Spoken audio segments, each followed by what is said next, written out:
Madame, Monsieur, bonjour, bienvenue en ce bulletin d'information sur VBI.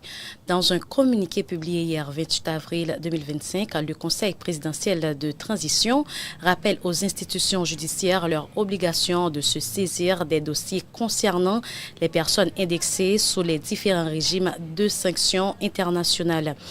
À travers une correspondance adressée au Premier ministre, le président du Conseil, M.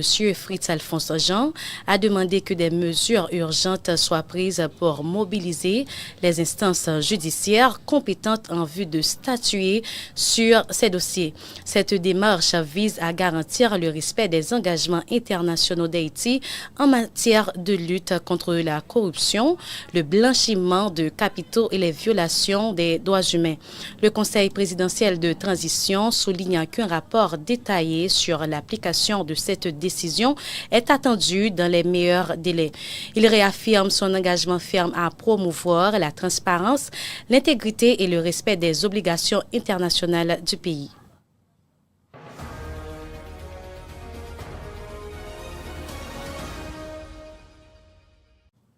Le premier contingent de policiers kenyans déployé en Haïti depuis juillet 2024 dans le cadre de la mission multinationale d'appui à la sécurité, MMAS, s'apprête à retourner au Kenya conformément au calendrier de rotation établi.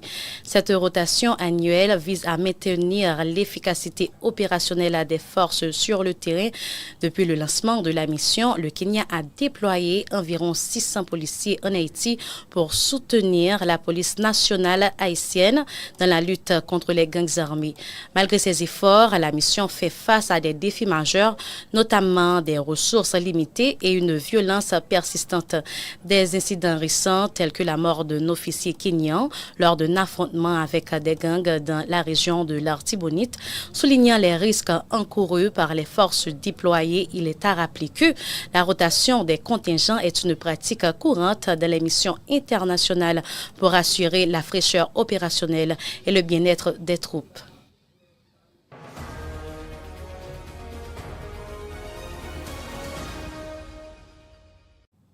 L'Association professionnelle des magistrats APM alerte l'opinion publique sur les menaces et agressions verbales dont est victime le juge Johnson Simon.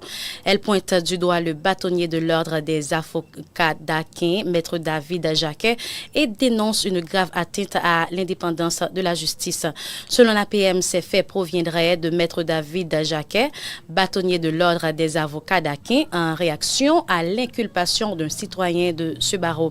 Dans un communiqué publié le 28 avril 2025, l'APM exprime son indignation face à ces actes qu'elle qualifie de graves et inacceptables. L'association rappelle que de telles intimidations portent atteinte à l'indépendance du pouvoir judiciaire, à l'égalité des citoyens devant la loi, ainsi qu'à la sécurité des magistrats.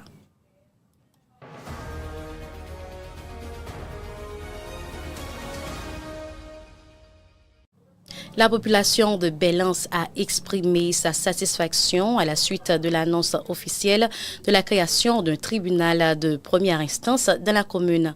Lors d'une mobilisation citoyenne, les manifestants ont salué cette initiative du Conseil présidentiel et ont plaidé pour la mise en service immédiate de l'infrastructure judiciaire.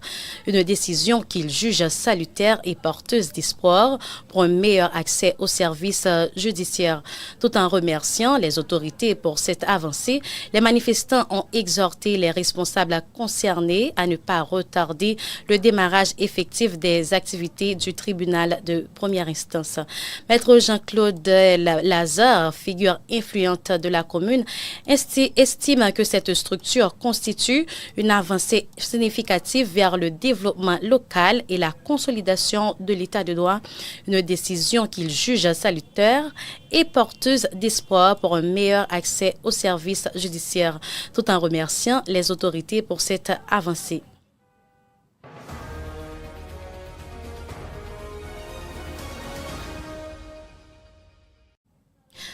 Un petit coup d'œil dans l'actualité internationale. Le Premier ministre canadien Mark Carney a estimé mardi que son pays ne devait jamais oublier la trahison américaine lors de son discours de victoire électorale devant ses partisans à Ottawa. Notre ancienne relation avec les États-Unis est terminée car le président Trump tente de nous briser pour nous posséder, a-t-il également déclaré, appelant le pays à l'unité pour les difficiles mois à venir qui exigeront des sacrifices.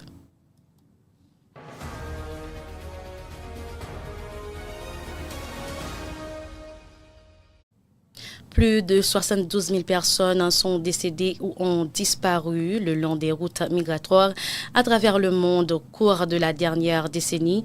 La plupart d'entre eux, dans des pays touchés par des crises, ont déclaré ce mardi 29 avril les Nations Unies.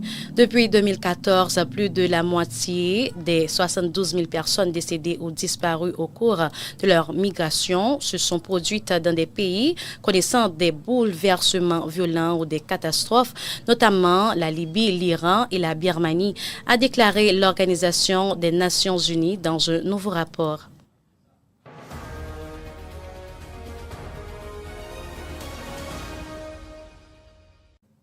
Le groupe américain de messagerie et de livraison de colis, UPS, va supprimer 20 000 postes dans le monde en 2025, quelques mois après l'annonce d'une révision à la baisse de contrat avec Amazon, son principal client. La société de logistique a indiqué ce mardi qu'elle entendait réduire ses effectifs opérationnels d'environ 20 000 postes pour l'année, ainsi que fermer 73 bâtiments loués et détenus d'ici la fin du mois de juin 2025 à l'occasion de la publication de ses résultats trimestriels.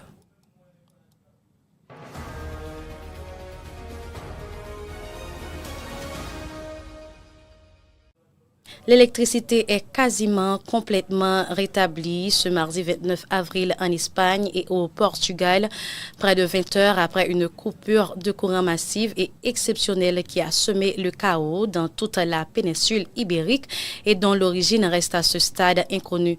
Les autorités des deux pays s'efforcent d'établir les causes de cette panne qui est d'une ampleur rarement égalée en Europe et ont écarté la piste d'une cyberattaque. Le gouvernement espagnol a annoncé la création d'une commission d'enquête qui sera chapeautée par le ministère de la Transition écologique sur les causes de la mégapanne, a annoncé le Premier ministre Pedro Sánchez. Selon lui, la mégapanne électrique n'est pas liée à un manque d'énergie nucléaire, rapporte l'agence France Presse.